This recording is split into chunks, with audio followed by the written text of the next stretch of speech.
Hi, everybody.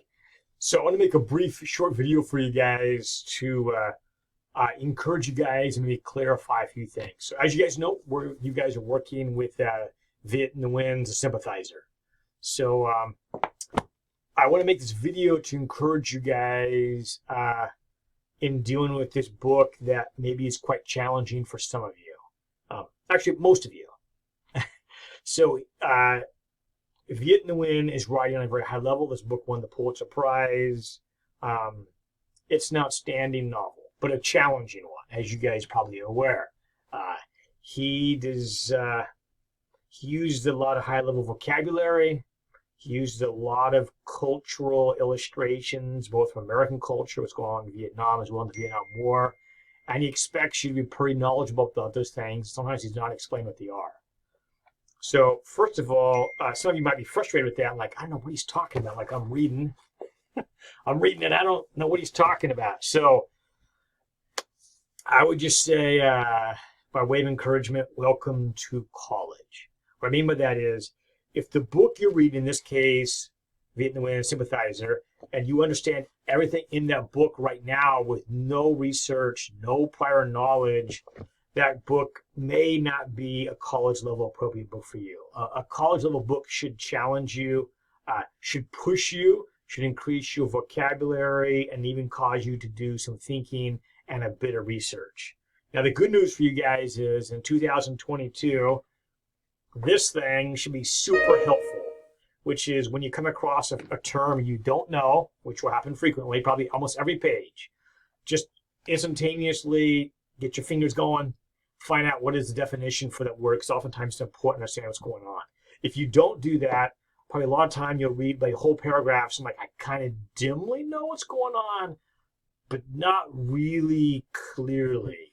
So the book will really come into color when you slow down a bit and Google. It's almost like if you don't do that, it's almost like watching an old black and white movie that's a silent movie. Instead, watch that movie in color with a plasma and a Bowie sound system, whatever analogy works for you. So let me give you an example, a little bit practical. So here, if you guys go to page, here I marked it, go to page 114. And he has this whole long paragraph on the bottom page 114 talking about Western male fascination with a schoolgirl's white Ao Dai. By the way, don't quote me on the pronunciation, but the pronunciation, it's A-O space D-A-I, which is the name of a traditional article of clothing worn by Vietnamese women, especially back in the era of the Vietnam War.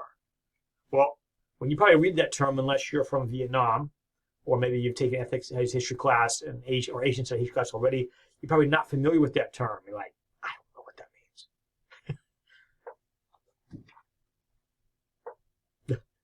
Just Google it. So you need to see what he's talking about. He talks about Western men have this kind of fetish idea what this is, and this kind of imagination fits in the stereotype of Vietnamese women and what that means and so forth. Kind of exoticized version of looking at them.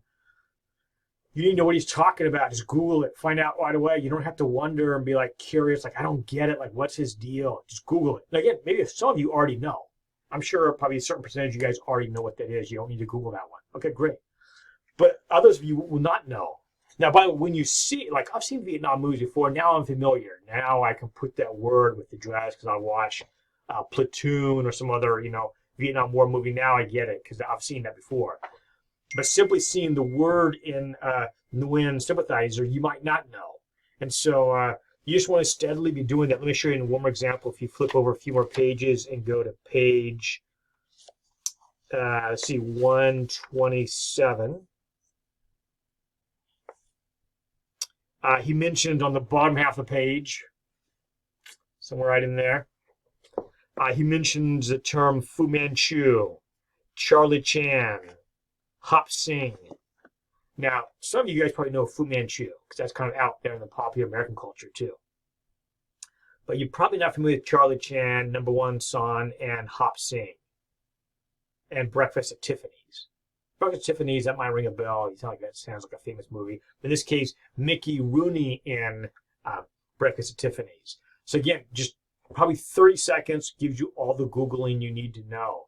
But it'll really make that whole paragraph come alive to see what is being talked about. Because if you don't, you simply read like Fu Manchu, Charlie Chan, Number One Son, Hop Sing, you're like, sounds vaguely Asian. I don't really know what that means. And if you keep reading, the whole meaning of that paragraph is lost. Because those are all American projections of an Asian identity that'd be very common in the media of an earlier generation.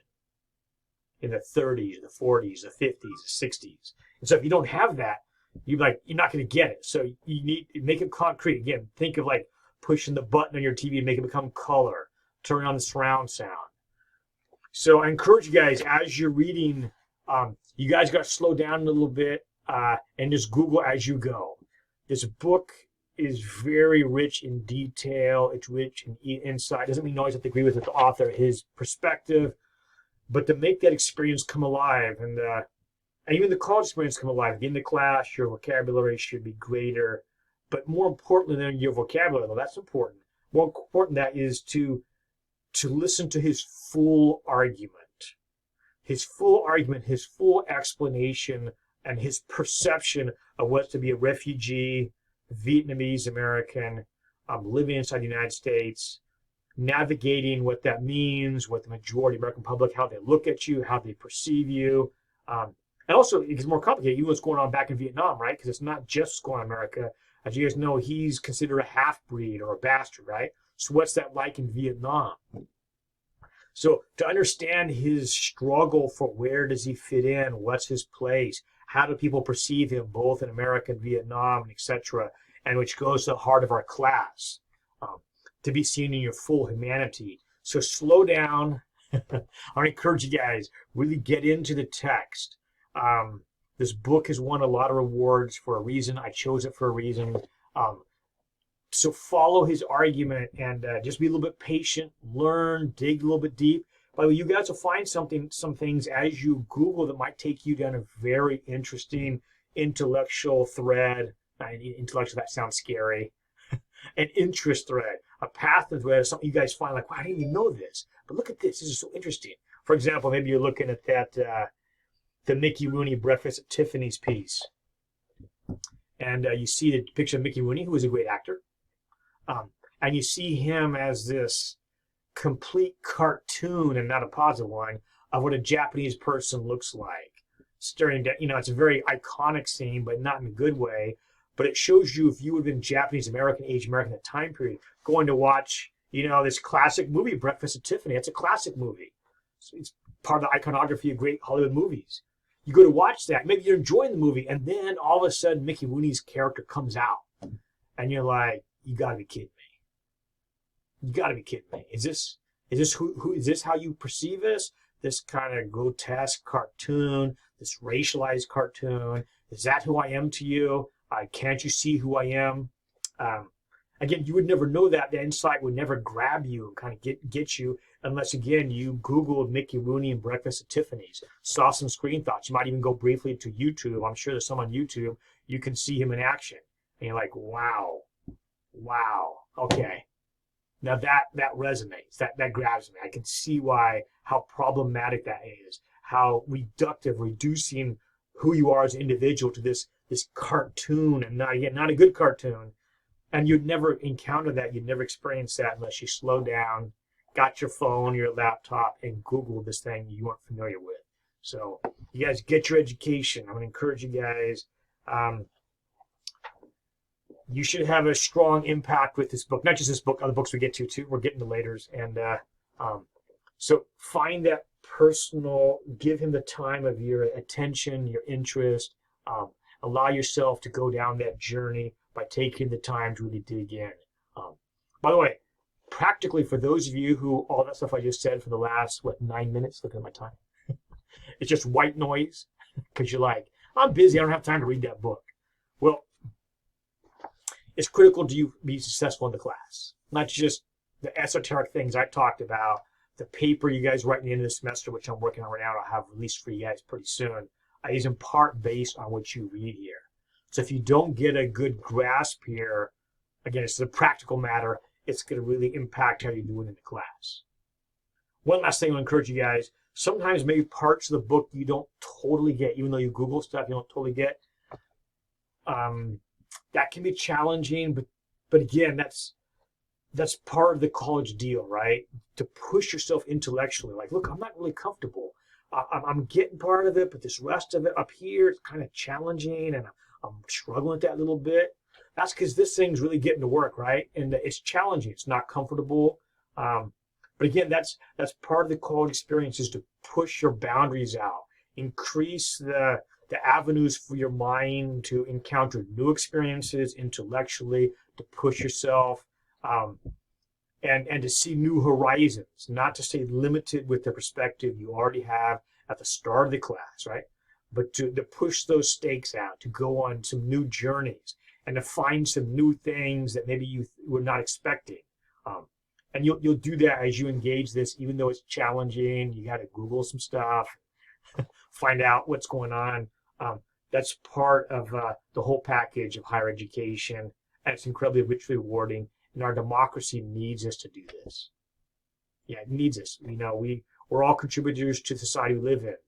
Our pluralistic American society, at our best, we treat each other based on the content of our character. It has nothing to do with this stuff out here, right?